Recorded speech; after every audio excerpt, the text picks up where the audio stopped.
സന്ധി സംഭാഷണത്തിന് കൗരവസഭയിലേക്ക് പുറപ്പെടുന്ന ശ്രീകൃഷ്ണനോട് ഭീമസേനൻ ഇപ്രകാരം പറയുന്നു: കൃഷ്ണ, അങ്ങ് പോയി എങ്ങനെ സമാധാനം സൃഷ്ടിക്കാം എന്നതിനെക്കുറിച്ച് ദുര്യോധനനെ ബോധ്യപ്പെടുത്തണം.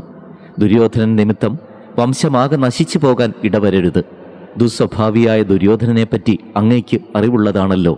അതുകൊണ്ട് പ്രിയവാക്കുകൾ കൊണ്ട് അവൻ്റെ മനസ്സ് മാറ്റുവാൻ അങ്ങ് ശ്രമിക്കണമെന്ന് ഞാൻ അപേക്ഷിക്കുന്നു.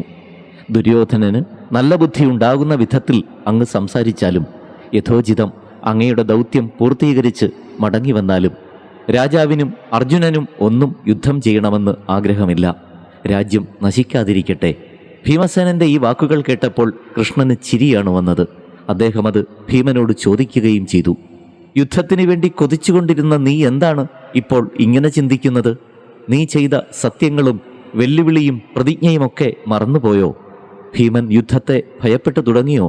പുഞ്ചിരിയോടെ ശ്രീകൃഷ്ണൻ ഭീമസേനനോട് ഇപ്രകാരം ചോദിച്ചു.